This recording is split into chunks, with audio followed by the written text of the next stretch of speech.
कृष्ण भगवंताची कथा सांगितली की वसुदेव यांच्या जीवनामध्ये पुत्र वियोगाचं काय दुःख झालं होतं। आई जगदंबेचा नवरात्र त्यांनी साजरा केला आणि जगदंबेचा नवरात्र साजरा करून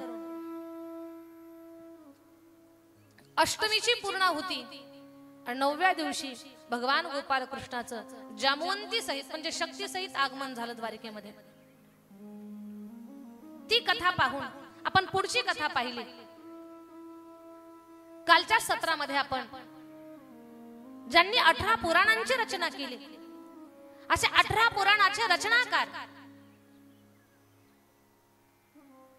व्यास महाराज, त्या व्यास महाराजांनी चिमणी आणि चिमणा या दोघांना पाहिलंय।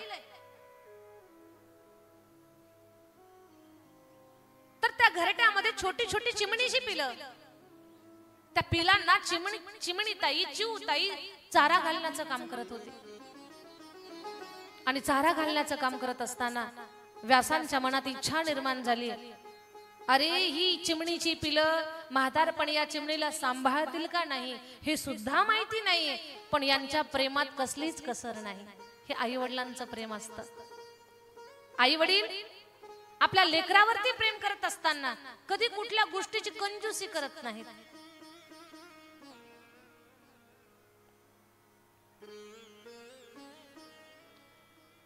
त्यांची इच्छा झाली की मला सुद्धा पुत्र पाहिजे। भगवान शंकराची उपासना केली आणि त्यांची इच्छा पूर्ण झाली। शुकदेव रूपानं म्हणजे शुकदेव रूपी मोठा महात्मा त्यांच्या पोटी जन्माला आले। शुकदेवांचा जन्म झाला खरा, पण शुकदेव लग्न करायला तयार नाहीत। ज्यांच्या परिवारामध्ये लेकरं बाळ आहेत अशा माणसांची इच्छाच काय असते की लेकरं लहानाची मोठी व्हावीत, खूप शिकावीत, पायावर उभी राहावीत, शिक्षण घेऊन त्यांनी मोठं व्हावं, त्यांनी पुन्हा गृहस्थ जीवन स्वीकारावं। मग त्यांना होणारी लेकरं त्या नातरंडांना आपण अगदी सांभाळावं, त्यांच्यामध्ये वेळ घालवावा, असं घरातल्या ज्येष्ठांची इच्छा असते। व्यासांना वाटतंय माझ्या पुत्रानं लग्न केलं पाहिजे, पण शुकदेव म्हणतात मी लग्न करणार नाही, कारण लग्न करून आजपर्यंत कुणाचं भलं झालं नाही। लग्न करून आजपर्यंत कुणाचं भलं झालं नाही। समजावून सांगितलं शुकदेवांना, जनक राजाकडे पाठवलं आणि जनकजीनं शुकदेवांना अशा चांगल्या पद्धतीने समजावून सांगितलं की महात्मा, संसार दुःखाला कारण नाही, संसारातली आसक्ती माणसाच्या दुःखाला कारण आहे। म्हणून संसार नाही सोडायचा, संसारातली आसक्ती सोडा।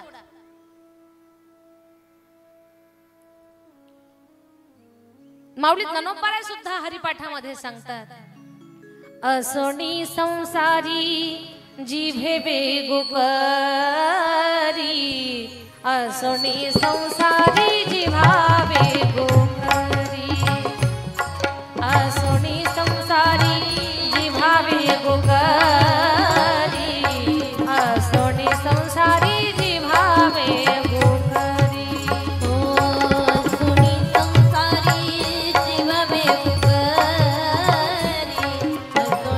संसारी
म्हटला शुकदेव, अंतःकरणातलं प्रेम माणूस कुणाला कुणाला देतच असतो. गोठ्यातल्या गाई गुरांना तरी जीव लावतो माणूस, नाही तर घरात पाळलेल्या मांजरीला तरी म्याव म्याव करत बसतो. कधीतरी कुत्र्याला सुद्धा गाडीत घेऊन फिरतो माणूस. प्रेम असल्याशिवाय फिरतो का? मग हे प्रेम कुत्र्या मांजरांना पशु पक्ष्यांना वाटण्यापेक्षा पत्नीला दिलं तर काय वाईट? संसार वाईट नाही, त्याच्यातली आसक्ती वाईट आहे. समजावून सांगितलं. शुकदेव लग्न करण्यासाठी तयार झाले आणि आपण काल इथपर्यंत पाहिलं की शुकदेवांचं लग्न झालं. श्रीमद भागवतामध्ये शुकदेवांच्या लग्नाची कथा नाही, पण देवी भागवतामध्ये शुकदेवांच्या लग्नाची कथा आलेली. आणि या लग्नाच्या कथेनंतर किंवा शुकदेवांच्या या चरित्र भागानंतर या श्रीमद देवी भागवत महापुराणामध्ये अशी एक सुंदर कथा आलेली आहे की ज्या कथेमध्ये माणसामध्ये निर्माण झालेली विकृती, त्या विकृतीला संपवण्याचं काम आई जगदंबा कशी करते ते पहा. माणूस आहे, एखादी वस्तू आपल्याला मिळाली, एखादी गोष्ट प्राप्त झाली की त्या गोष्टीचा अहंकार होण्याची शक्यता आहे आणि त्याच गोष्टी माणसाला पुन्हा त्रास देतात. ज्याला काहीच कळत नाही, अहंकार त्याच्या मागेच लागत नाही, पण ज्याला थोडं कळतंय त्याचा पाठलाग केल्याशिवाय राहत नाही. नवल अहंकाराचे गोठी, विशेष न लगे अज्ञाना पाठी, सज्ञानाचे झोंबे कंठी, नाना संकटी नाचवी. उदाहरण आहे कान्यव नाही का. देवी भागवतामध्ये मधु कैटभाची कथा येते. तर ते मधु आणि कैटभ कसे तयार होतात, त्यांच्या जन्माची कथा. भगवान श्री विष्णू हे क्षीरसागरामध्ये पहुडलेले, क्षीरसागरामध्ये झोपलेले आहेत आणि क्षीरसागरामध्ये झोपले असताना त्यांना योग निद्रा लागली. शांत आहे, स्थिर आहे, एवढे गाढ झोपले, एवढे गाढ झोपले की कसलंच काहीच बाहेरची जाणीव नाहीये. खूप गाढ झोपले. काही लोक खूप गाढ झोपी जातात, खूप गाढ झोपी जातात. काही गाढ झोपतात पण जोरात घोरतात. काही लोक झोपेत घोरतात ना. काहीच घोरणं फार विचित्र आहे पुरेताई, खूप विचित्र आहे काहींचं घोरणं. एकदा तर कीर्तनात दोन म्हातारी माणसं झोपली आणि माझ्या समोरच बसली होती कीर्तन ऐकायला. कीर्तन रंगात आलं आणि त्यांच्या पण झोपेला रंग चढला. मी जोर जोरात कीर्तन सांगते आणि ते बाबा जोर जोरात घोरतायत. बरं, घोरणं एवढं विचित्र होतं, मीच घाबरले. घोरणं साधं नव्हतं, मोठ्यानं म्हणायचे.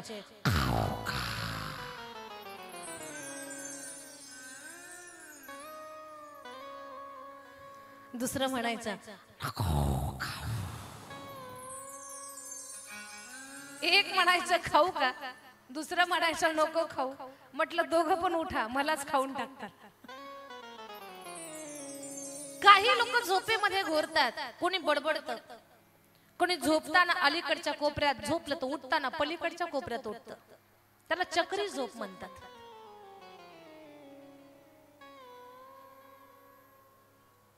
पण काही लोकांची झोप असते ना, ते एकदम शांत असते.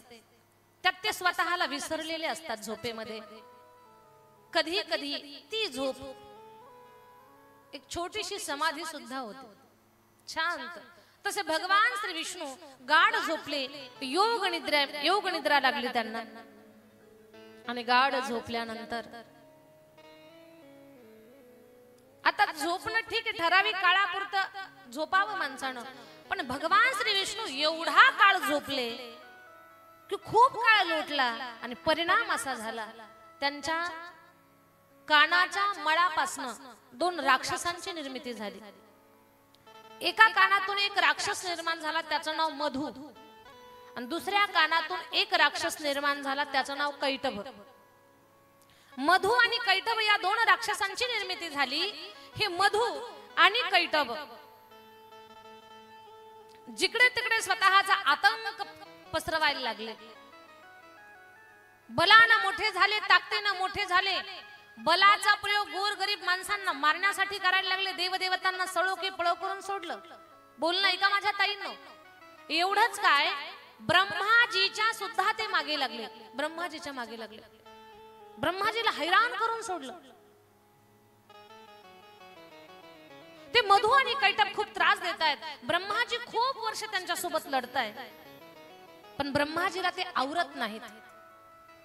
ब्रह्मदेवानं श्री विष्णूकडे आले. विष्णू भगवान योग निद्रेमध्ये होते. विष्णू भगवंताला हलवलं, भगवान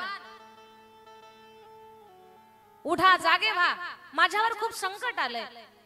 भगवान श्री विष्णू योग निद्रेतून बाहेर आले. काय झालं ब्रह्माजी? हे मधु आणि कैटभ तुमच्या कानातल्या मळापासून तयार झालेले आहेत आणि हे खूप त्रास देत आहेत. या मधु कैटभापासून माझा बचाव करा, मला माझं काम ते व्यवस्थित करू देत नाहीयेत. भगवान श्री विष्णू श्री नारायण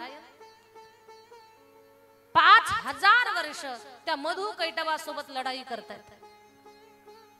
5000 वर्ष लढून सुद्धा मधु आणि कैटभ मरत नाहीत. श्री विष्णूलाच प्रश्न पडला की कसं मारावं यांना. भगवान श्री विष्णूनं आई जगदंबा भवानीचं ध्यान केलं.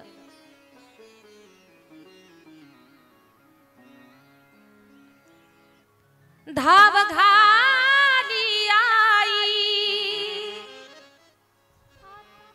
आता पहाते सकाळी, आता पहाते सकाळी. धाव घाली आई आता पहाते सकाळी. आई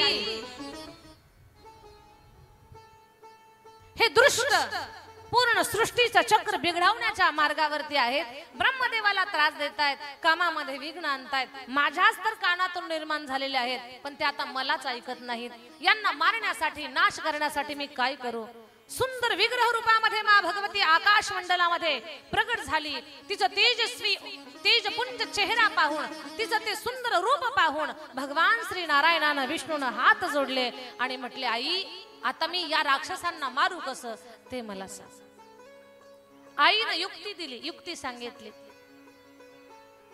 भगवान विष्णू, या 2 राक्षसांनी माझी उपासना केलेली, योग निद्रेतून निर्माण झालेली आहेत, म्हणजे ते माझ्या कृपा आशीर्वादाने तयार झालेले आहेत, पण ते त्यांच्या बलाचा दुरुपयोग करतायत. आता त्यांना ना मारण्यासाठी तुम्हाला एक काम करावं लागेल. त्यांच्याच तोंडून अशी परिस्थिती निर्माण करा की त्यांच्याच तोंडून त्यांनी त्यांच्या मृत्यूचं कारण सांगितलं पाहिजे. लढाई करा, लढाई करा, लढाई करा. आणि लढाई केल्यानंतर तुम्ही तुमचंच कौतुक करून घ्या. ते तुमच्यापेक्षा छान युद्ध करतील, पण तुम्ही तुम्हाला शाबासकी द्या. त्या शाबासकीनं ते डिवचतील. ते म्हणतील युद्ध आम्ही चांगलं केलंय, आणि विष्णू स्वतःला शाबासकी घेता म्हणतील आम्हाला काहीतरी मागा. मग तुम्ही त्यांच्या मृत्यूचं मागणं मागून घ्या. महालक्ष्मीनं, त्या महामाईनं सांगितलं. आणि भगवान श्री विष्णू पुन्हा त्या मधु आणि कैटभासोबत लढायला लागले. हजारो वर्ष युद्ध चालू झालं.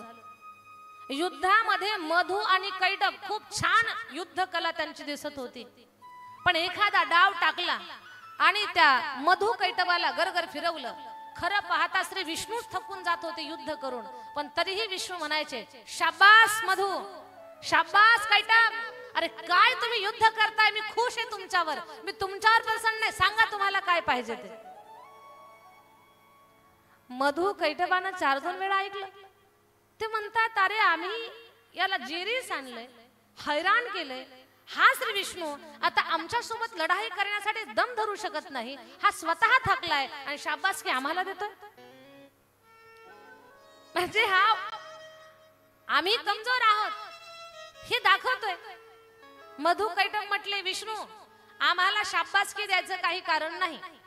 युद्धात तर तुम्ही थकलात आणि कौतुक आमचं करता. आम्हाला फसवता का? आम्हाला म्हणता का काही वरदान पाहिजे असेल तर मागा. श्री विष्णू तुम्ही थकलेले आहात, तुम्हालाच काही पाहिजे असेल तर मागा आमच्याकडनं. आम्ही तुमच्यापेक्षा श्रेष्ठ आहोत. ते राक्षस काय म्हणताय, विष्णू आम्ही तुमच्यापेक्षा श्रेष्ठ आहोत, आम्ही मोठे आहोत, तुम्ही लहान आहात आमच्यापेक्षा, ताकदीनं, बलानं, युद्ध कलेनं. आणि माणसाच्या जीवनामध्ये हीच तर गोष्ट माणसाला दुःख देणारी आहे की प्रत्येक माणसाच्या ठिकाणी एक स्वभावतः गुण आहे की मीच मोठा आहे, मला जे कळतं ते कोणालाच कळत नाही, अशी एक भावना प्रत्येक माणसाची आहे. लहान व्हायला कोणीच तयार नाहीये, प्रत्येकाला वाटतं मीच मोठा.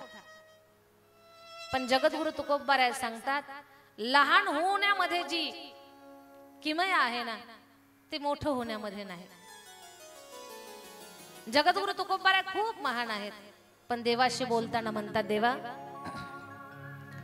लहानपण देगा देवा, लहानपण देगा देवा, लहानपण देगा देवा, लहानपण देगा देवा, लहानपण देगा देवा, लहानपण देगा देवा, लहानपण देगा देवा, लहानपण देगा देवा, मुंगी साखरेचा रवा, मुंगी साखरेचा रवा, लहानपण देगा देवा, लहानपण देगा देवा, लहानपण देगा देवा, लहानपण देगा देवा,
जया अंगी मोठेपणा,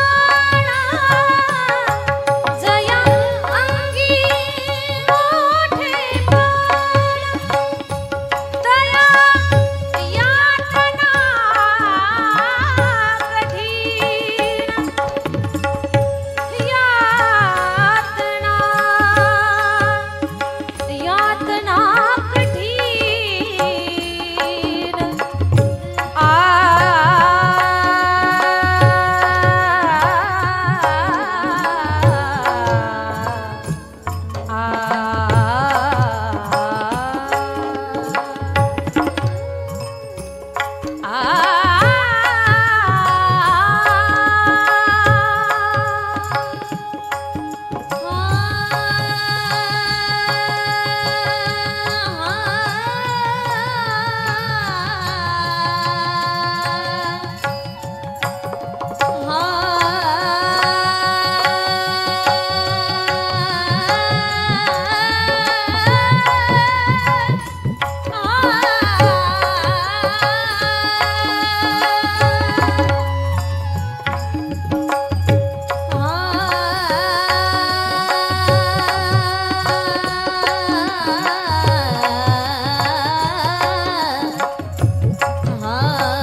देवा मला लहान बनव, लहानपण देगा देवा मुंगी साखरेचा रवा. माणसाच्या जीवनामध्ये कितीतरी प्रसंग येतील, कधी भांडणाची वेळ येईल, कधी वादाची वेळ येईल. भांडणं कशामुळे होतात? मी ऐकून का घेऊ? मी नाही ऐकून घेणार. मी म्हणजे मोठेपणा. मी मोठा का तू मोठा? तुझं का ऐकून घेऊ मी? यातून हेच मधु आणि कैटभ आपल्या जवळ आहेत. भगवान श्री विष्णूनं बरोबर जगदंबेनं सांगितलं तसं नियोजन केलं, सांगितलं भवानीनं सांगितलं तसं केलं. भगवान श्री विष्णू म्हणतात तुम्हाला काही पाहिजे असेल तर मागा. हे मधु कैटभ म्हणतात आम्ही मोठे आहोत, आम्हालाच मागा तुम्हाला काय पाहिजे ते. त्याच संधीचं सोनं श्री विष्णूनं केलं आणि श्री विष्णू म्हणतात ठीक आहे द्या वरदान मला. घेतला संकल्प, सोडला संकल्प आणि दिलं वरदान. काय पाहिजे म्हणे? माझ्या हाताने तुम्हाला मृत्यू यावा दोघांना, हे वरदान मला द्या. मोठ्या हाताने तुम्ही माझ्यापेक्षा, माझ्या हाताने तुम्हाला मरण यावं दोघांना, हे वरदान द्या. चकित झाले मधु कैटभ. अरे असं काय मागितलं?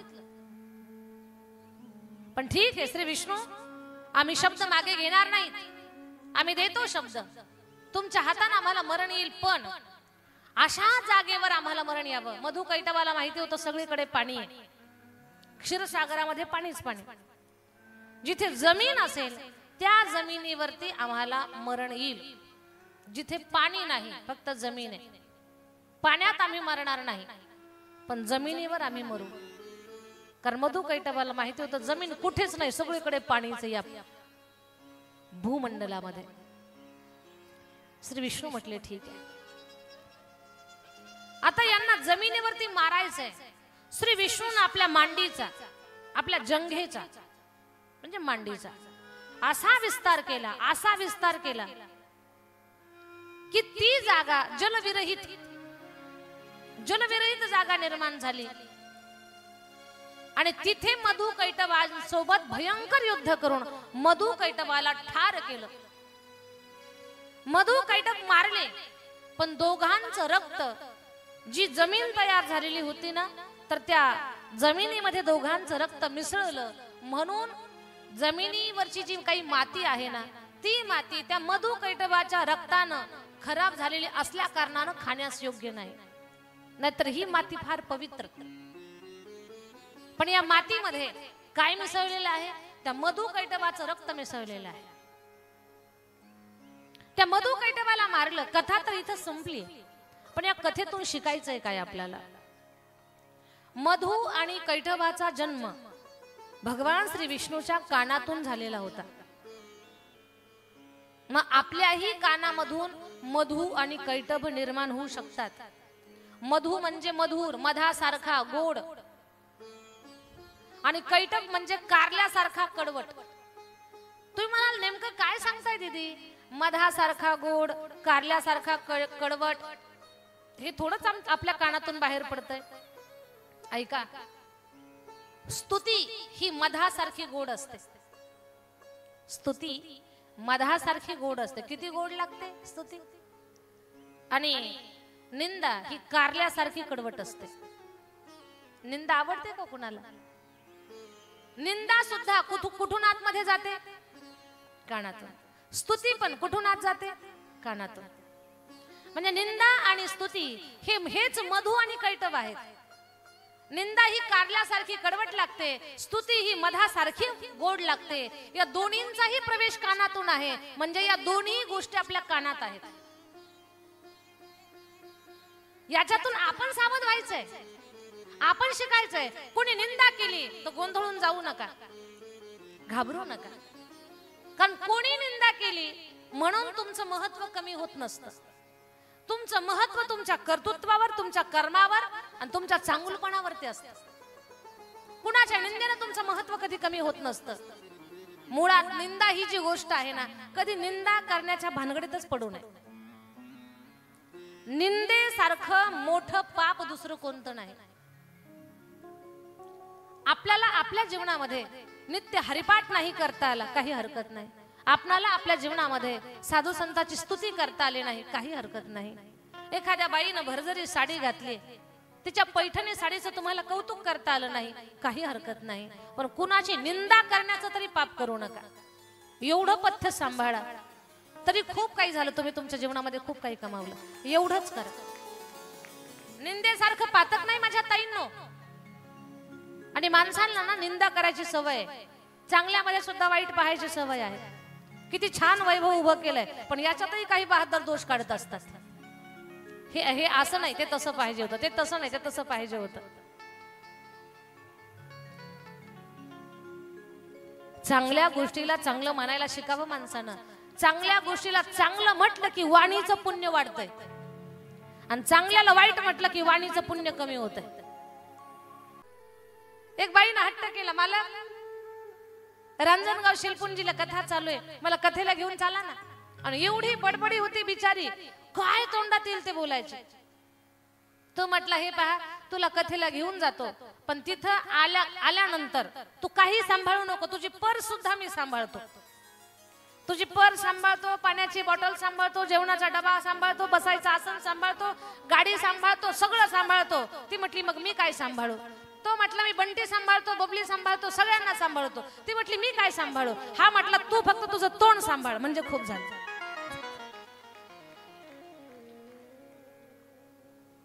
या तोंडानं कुणाची निंदा करायची नाही. एवढं जरी आपण केलं तरी आपण खूप मोठं आपल्या जीवनामध्ये कमावलं. कुणाचं कौतुक करता आलं नाही, काही हरकत नाही, पण कुणाची निंदा करण्याचं पाप आपण करायचं नाही, कारण निंदेसारखं मोठं पापच नाही.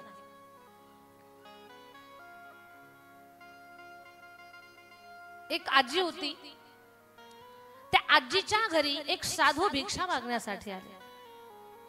कोणी नव्हतं बिचारीला, आणि तिच्या घरात सुद्धा काही नव्हतं.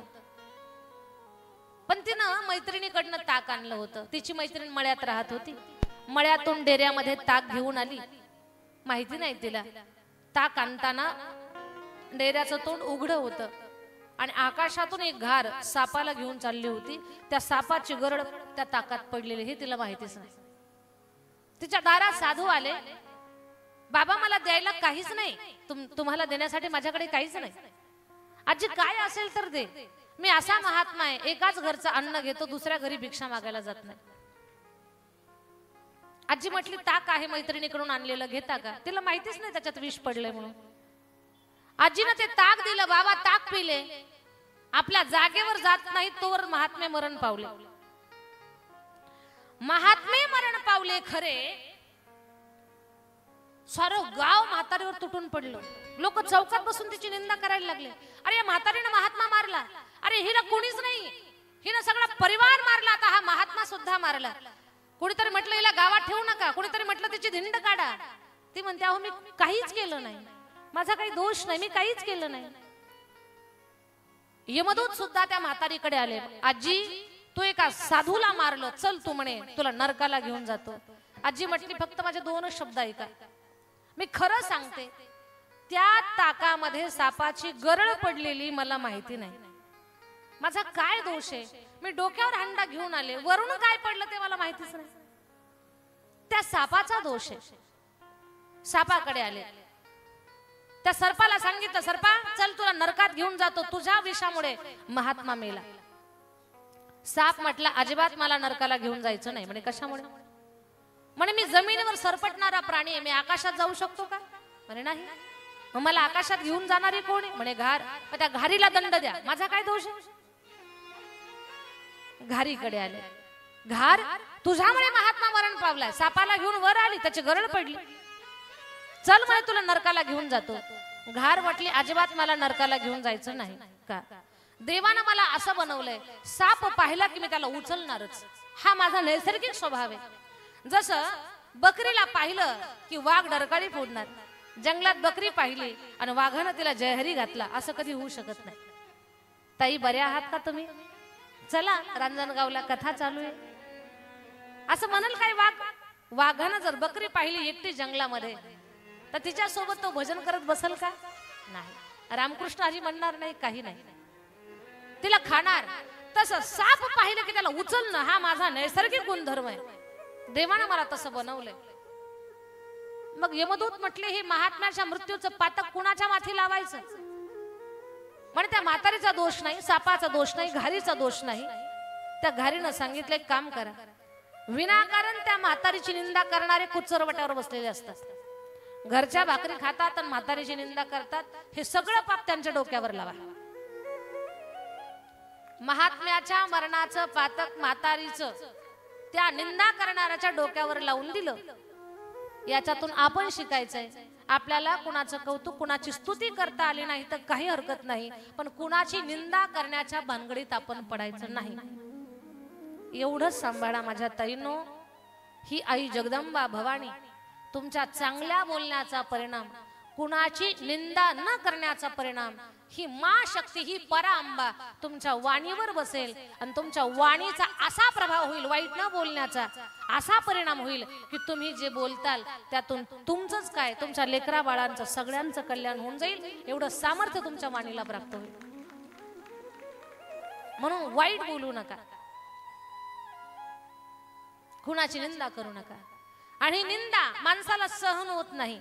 स्तुती माणसाला आवडते, पण निंदा माणसाला आवडत नाही. ती कारल्यासारखी कडवट लागते, कानातूनच जाते ती, पण माणसाला पचत नाही.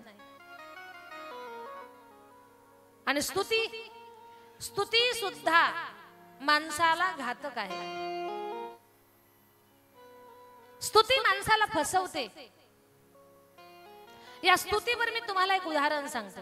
आता एक गोष्ट लक्षात घ्या, कोणी म्हणेल स्तुती माणसाला फसवते, स्तुती घातक आहे. मग कुणी कुणाची स्तुतीच करायची नाही का? एखाद्या माणसानं वाईट काम केलंय, कुणीतरी त्याला शाबासकीची थाप टाकतंय, वा रे पठ्ठ्या काय पराक्रम केलाय, ही आपल्याला पतनाला घेऊन जाणारी स्तुती आहे. आपण पाप केलं आणि कुणीतरी आपल्याला शाबासकी देतंय, समजावं इथे आपला घात आहे. पण धार्मिक क्षेत्रामध्ये तुम्ही जर एखादं चांगलं काम केलं असेल, एखाद्या मठ मंदिराच्या उभारणीसाठी मदत केली असेल, तुम्ही तीर्थयात्रा करून आला असाल, आमच्या दीपक भाऊंसारखं कथेचं आयोजन केलं असेल, कुठे सप्ताहाच्या कामात तुम्ही पुढे असाल, एखाद्या धार्मिक कार्यक्रमात पुढे असाल आणि साधू संतांनी जर तुमचं कौतुक केलं असेल, शाबास रे पठ्ठ्या पुत्र भावा ऐसा गुंडा ज्याचा तीही लोकी झेंडा, अशी शाबासकीची थाप जर धार्मिक क्षेत्रात महात्म्यांच्या मुखातून जर तुम्हाला प्राप्त झाली ना, तर समजून घ्यावं भगवंताचा आशीर्वाद तुम्हाला मिळाला आणि तुमच्या चांगल्या कामाची पावती तुम्हाला मिळाली. चांगलं काम करून जर तुमचं कौतुक झालं तर त्या स्तुतीला आशीर्वाद समजा, आणि पाप करून जर शाबासकीची थाप पाठीवर पडली तर समजावं आता आपल्या पुढे काहीतरी धोका आहे आपल्याला. म्हणून स्तुती हिचा सुद्धा माणसानं अभ्यास करावा. चुकीच्या क्षेत्रात जर चुकी झाली, चुकीचं काम करून जर स्तुती झाली तर ती स्तुती माणसाचं पतन करते. एक उदाहरण सांगते मी तुम्हाला. स्तुती माणसाला कसं फसवते पहा. खूप कौतुक केलं ना, खूप कौतुक केलं ना, खूपच कौतुक केलं की माणसं लगेच फसतात. एक उदाहरण आहे का? उदाहरण सगळ्यांच्या परिचयाचं आहे. 3 मुली होत्या, अतिशय देखण्या होत्या, फार सुंदर, एवढ्या सुंदर, भुवया आणि नासिक म्हणजे धनुष्याला लावलेला बाणच, पाणीदार डोळे, गुलाबाच्या पाकळीसारखे गाल, डाळिंबी सारखे ओठ, सुंदर कानाची चाफेकडी, गोरा रंग आहे, सुडोल बांधाय, चालायला लागल्या ना हरणीच्या चालीनं चालायच्या. अप्रतिम मुली आहेत. आणि या देखण्या मुली, पण त्यांचं कुठेच जमत नव्हतं. काय कारण?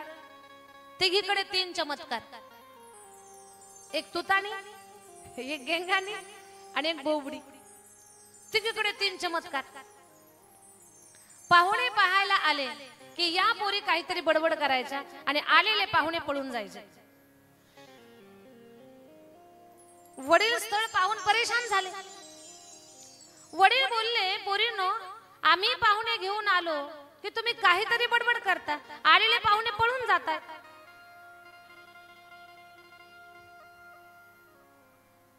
आता हा माझा शेवटचा प्रयत्न आहे आणि आता जर तुम्ही बडबड केली तर मी तुमच्यासाठी स्थळ पाहणार नाही. मुली म्हटल्या बाबा आता आम्ही बाबा बोलणारच नाही, पाहुणे जाईपर्यंत आम्ही बोलणार नाही. पाहुणे आले, मुली अतिशय सुंदर होत्या. मुली पाहण्याचा कार्यक्रम झाला, मुली पसंत पडल्या, सुपारी फोडली, तारीख काढली. अजूनही ग्रामीण भागामध्ये पाहुणे आले की त्यांना जेवणाचा कार्यक्रम करतात. पुरी एवढ्या सुगरण होत्या ना, असा स्वयंपाक केला त्यांनी. बटाटा भजे, कांदे भजे, मिरची भजे, मसाले भात, साधा भात, खीर, आमटी, कढी, वडी, बासुंदी, पुरी, शिरा, खूप पक्वान्न केली. 56 प्रकारचे पक्वान्न केले. पुरणाची पोळी तर अशी बनवली, पोळीचा तुकडा तोडावा, तुपात बुडवावा, जिभेवर सोडावा. ज्याच्या तोंडातले 32 रिटायर आहेत त्याने सुद्धा गट पोटभर जेवण करा. असा तर शिरा केला होता. ज्याच्या तोंडात एकही दात नाही ते पोटभर खाईल, असा शिरा केला होता. असा मसाले भात होता की त्या भाताकडे पाहूनच पोट भरल असा होता. एक एक पक्वान्नाचं कौतुक करावं एवढा सुंदर स्वयंपाक केलेला होता. आणि पाहुणे जेवायला बसले, स्तुती करून खाऊ लागले. रे काय स्वयंपाक केलाय. वडील वाढत होते, मुली आणून देत होत्या, वडिलांचा आग्रह चालू होता. बापही आनंदात होता कारण पोरींचं लग्न जमलंय, त्या आनंदामध्ये होता बाप. पाहुण्यांचं जेवण होत आलं, त्याच्यात एक छोट्या पोटाचा पाहुणा होता, त्याचं पोट पटकन भरलं. पोटात पडलं की माणसाचं डोकं पळायला लागतं. तो छोटा पोटाचा पाहुणा म्हणतोय अरे सकाळपासून आलोय आम्ही, सकाळच्या 10 वाजल्यापासून आता दुपारचे 4 वाजलेत. पोरी सुंदर आहे, सुगरण आहेत, पण बोलत का नाहीत, नेमकी अडचण काय आहे. तो चतुर पाहुणा होता. तो म्हटला काहीही करून या पोरींना बोलतं करायचं. तो काय म्हटला, काहीही करून या पोरींना आपण आता बोलतं करायचं. या पोरी बोलल्या पाहिजेत, म्हणजे नेमकी अडचण काय आहे ते कळेल आपल्याला.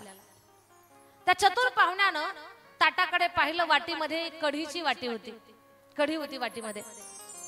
आणि त्या कढीमध्ये त्यानं 5 बोटं बुडवली. जिरे मोहरीची फोडणी दिलेली, कोशिंबिरी टाकलेली अशी ती कढी, अशी 5 बोटं बुडवली, फुर्रकन फुरका मारला. कढी खाणारा शेलपुंजीचा असेल किंवा मुंबईचा असेल, कुठलाही असू द्या, कढीचा फुरकाच मारावा लागतो, त्याच्याशिवाय कढीची टेस्ट कळत नाही. त्यानं कढीचा फुरका मारला, म्हटलं वाह काय कढी झाली, अशी कढी आम्ही आजपर्यंत खाल्ली नाही. काय काय घातलं असेल या कढीला. त्यानं एवढी कढीची जाहिरात केली की जिनं कढी केली ती पातेलं घेऊनच बाहेर पडाली. आणि ती म्हणते पाहुणं कलियुगत गोल झाली का, त्या जीव धातलं मी धातलं, थकाल पाथून घामाघूम झाली, वालू का थोली कली, घ्या ना पली पली. कळालं का तुम्हाला काय म्हणते ते, वालू का थोली कली, घ्या ना पली पली. ज्यानं कढीचं कौतुक केलं ते तर कढीच्या पातेलातच पडलं धपकन. तोंडानं काय नाकानं कढी ओढायला लागलं, फुर्र फुर्र करत. त्याची शेजारी ती दुसरी बहीण शिरा वाढत होती, ती मध्ये मध्ये अडकत होती बोलताना. ती म्हणते ताई कशाला बाबा बाबा बाबा बाबा बाबा बाबा बोलली. 2 शब्द बोलायला अर्धा तास लागला तिला. ज्याला शिरा वाढत होते त्या नरडातच घास फसला आणि तो शिऱ्याच्या टोपल्यात पडला. नाका तोंडात शिरा गेला त्याच्या. तिसरी गेंगाणी होती, ती म्हणते काय केलं तुम्ही, काय केलं आता जमण्यानं मोडणं, जमण्यानं मोडणं, जमण्यानं मोडणं. कन्ना का रांजणगाव कन्ना ना. पाहुणे जेवत्या ताटावरनं असे पळून गेले, असे पळून गेले. पुन्हा त्यांनी रांजणगाव पाहिलं नाही, हायवेनेच कट मारायचे, पण इकडं काही येत नव्हते हात.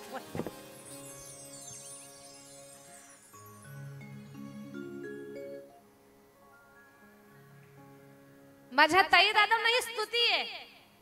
स्तुती माणसाला फसवते. स्तुती व्हावी माणसाची धार्मिक क्षेत्रामध्ये. चांगलं काम केल्यानंतर आपलं कौतुक व्हावं, तो आशीर्वाद असतो. ती स्तुती म्हणजे आपल्याला मिळालेला आशीर्वाद. पण चूक केली वर्ण शाबासकीची थाप, ती स्तुती नाही, कुठेतरी फसगत आहे.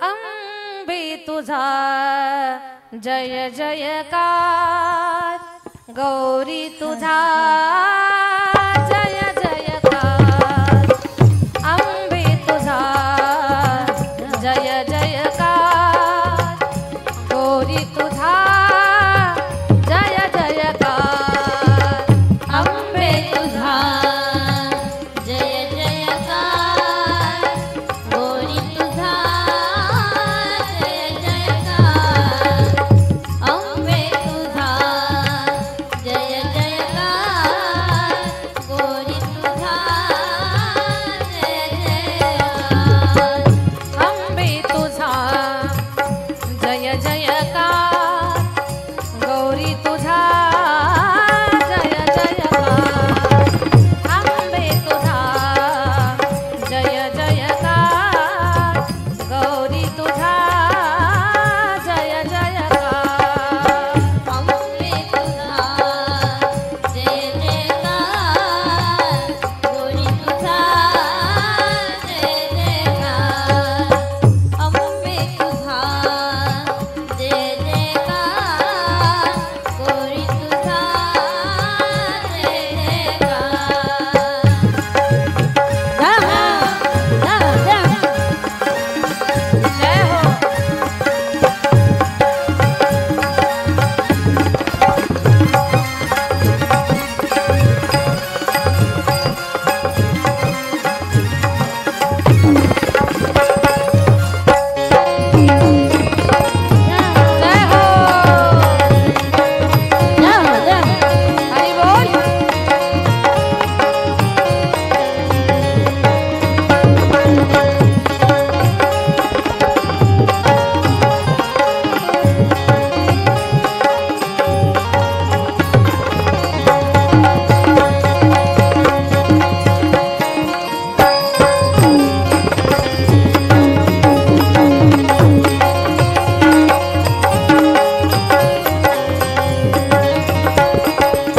अंबे तुझा जय जयकार गौरी तुझा जय जयकार जय जयकार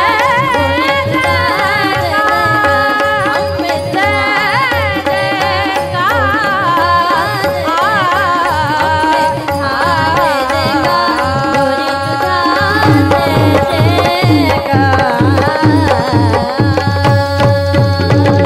जगदंबा मात की जय आई राजा हा. देव दे तर स्तुती आणि निंदा ह्या दोन्ही आपल्या कानामधून प्रवेश करतात.